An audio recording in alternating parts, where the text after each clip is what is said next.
আসসালামু আলাইকুম প্রিয় ভাই বোনেরা, সবাই কেমন আছেন? এই যে সকালবেলায় কাজ শুরু করে দিছি। সকালে সব কাপড় চোপড় ধুলাই করে এই যে এখন বাইরে রোদ দিব। সব কাজ তো নিজেদের একাই করতে হবে, এই হলো মেয়ে মানুষের কাজ। এখন সবগুলো রোদ্রে দিব, আর এর সাথে সাথে কিছু কথা বলি। দেখেন, মধ্যবিত্ত নারী যারা, তাদের মনের আশা পূরণ করা খুব কষ্ট। কারণ মধ্যবিত্ত নারীকে অনেক কিছু সহ্য করে, অনেক ত্যাগ স্বীকার করে সংসার করতে হয়। একটা জিনিস চাইলে কি আমরা নিতে পারি? অনেক সময় নিতে পারি না। কার না মন চায়? এই যে অনেকেই বলে 25 বছরে যে জিনিস নিতে না পারছেন এটা কি 40 বছরে নেয় মানুষ? মানুষকে তো দেখি 25 বছরে যেটা না করতে পারে সে 40 বছরে এসে সেটা করতেছে। অলরেডি চোখের সামনে দেখতেছি না, 40 কেন 50 বছরে করতেছে। এই আগে দেখতাম যে যারা 25 বছরে গোল ছাটনি জামা না পড়ছে তারা ঠিকই পড়তেছে। আজান দিল তো তাই সাউন্ডটা মিউট করতেছিলাম আসলে। তো আশা পূরণ করতেছে আর কি। মধ্যবিত্ত মেয়েরা যারা, তারা তো জীবনে মনে করেন যে অনেক কিছু ত্যাগ স্বীকার করে, ত্যাগই জীবন করে করে গেল মধ্যবিত্ত মানুষ। অনেক সময় দেখেন, একটা মেয়ে কাউকে যদি পছন্দ করে, টাকার কারণে সেই জিনিসটা সাকসেসফুল হয় না। এরকম মধ্যবিত্তদের সব থেকে বেশি কষ্ট। আর একমাত্র কষ্ট হয় না যারা চেয়ে খেতে পারে তাদের, আর বড়লোক তো বড়লোকই। সব থেকে মধ্যবিত্ত মানুষের কষ্ট, কারণ এদের যদি খাবার ঘরে না থাকে তাও লজ্জা বোধ করে, মানে না খেয়ে মরে যাবে, তারপরে সে কারো কাছে যাবে না। এই ধরনের সম্মানী ব্যক্তি হয় মধ্যবিত্ত মানুষ। আর দেখেন, এই স্টার জলসা, জি বাংলা এসব নাটকের কথা বলে, নাটক দেখে মানুষ খারাপ হয়ে যায়। কিন্তু কি করে? নাটকে তো সব জিনিসই দেখায়, খারাপ জিনিস নেও কেন? একটা নায়িকা যে কতটা ধৈর্য ধরে তার ভালোবাসার মানুষের জন্য, তার স্বামীর জন্য কতটা ত্যাগ স্বীকার করে, কতটা পরীক্ষা দেয়, সেটা তোমরা শিখো।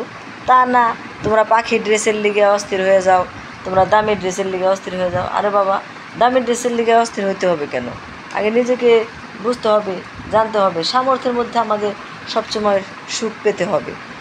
তা না হলে, যদি সামর্থ্যের মধ্যে মানুষ যদি সুখ না পেত, তাহলে কি রিকশাওয়ালার বউরা সংসার করতে পারতো? ভ্যান চালকের বউরা সংসার করতে পারতো? আল্লাহ তাআলা রাব্বুল আলামিন সবার মধ্যেই একটা জিনিস নিয়ন্ত্রণ করে দিছে, তাদের পছন্দ সব কিছু।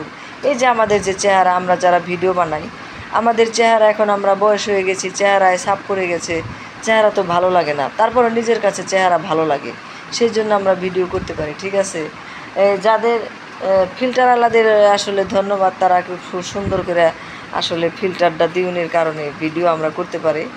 একটু মজা করেই বললাম, অনেক কিছু মিক্সচার করে বললাম।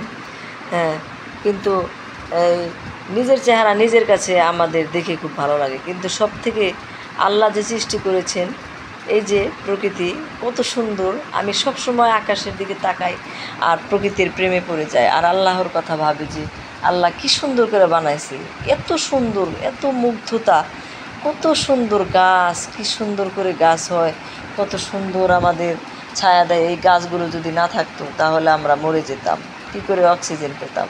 এগুলো ভাবতে থাকি। কিন্তু মানুষ তো সবসময় সব কিছু ভাবে না। অনেকেই হয়তো বলবেন, তাহলে ভিডিও করেন কেন, এত কিছু ভাবেন? ভাইরে, মনের কষ্ট আছে। দেখেন, আপনি যখন অশান্তিতে থাকবেন তখন তো আপনাকে আনন্দ পেতে হবে, তাই না? যার কারণে থেকে আর কি ভিডিও বানায়। তো আল্লাহ পাক হলো জান্নাত জাহান্নামের মালিক। আল্লাহ কাকে কখন জান্নাত দিবেন, জাহান্নামে দিবেন, সেটা একমাত্র আল্লাহই নির্ধারণ করতে পারেন। কারণ আল্লাহ যদি বান্দাদের ভালো না বাসতো, তাহলে কিন্তু এই চোর বদমাশ এদেরকে বাঁচিয়ে রাখতো না, সাথে সাথে তাদের মেরে ফেলতো। আল্লাহ ছাড় দেয়, ছেড়ে দেয় না, একদিন আল্লাহ তাআলা বিচার করবেন। তো এই কথাগুলোই বললাম। এই যে বাড়ির এখানে কবুতর উঠে রয়েছে, আসলে আজকে আমার প্রকৃতি দেখতে খুব ভালো লাগতেছিল, মনে হইতেছিল বারে বারে ক্যামেরায় বন্দি করি। এইভাবে ক্যামেরায় বন্দি করে করে এক একটা করে গল্প দিব, জীবনের কথা বলবো। তো আজকের জীবনের কথা এখানেই শেষ দিলাম, হালকা একটু বললাম। আরেকদিন কোনো এক নারীর কথা নিয়ে আসব, যে নারী বিধবা হয়েছে, 3টা মেয়ে বিয়ে দিয়েছে, সে নারীর কথাও বলবো। নারীর ধৈর্য না থাকলে কখনো এভাবে সম্ভব হতো না। নারী অবশ্যই ধৈর্যশীল, নারীর কোনো তুলনা হয় না। নারীকে সবসময় সম্মান করি, শ্রদ্ধা করি। কেন শ্রদ্ধা করি? অনেক মানুষ বলে যে মেয়েদের প্রেম করছো, তাহলে কেন তার সাথে সম্পর্ক করলে? সে কি ইচ্ছে করে করছে? সে ভালোবাসার বিশ্বাস থেকে করছে, তা না হলে কিন্তু করতো না। তো এই জন্যই নারীর অনেক কিছু অনুভব করি, এই জন্য নারীকে সবসময় স্যালুট জানাই, আপনারাও জানাবেন। এই যে পুঁই শাক কাটলাম, পুঁই শাক রান্না করবো, গাছের টাটকা পুঁই শাক। আমার হাজব্যান্ড আসলে পরে ও পুঁই শাক খেতে পছন্দ করে এবং ফ্যামিলির সবাই একক, তো মনে করেন পুঁই শাক রান্না করে খাই আর কি, মাংস এগুলো নিয়ে আসে। তো আজকের মতো এই পর্যন্ত, সবাই ভালো থাকেন, আসসালামু আলাইকুম।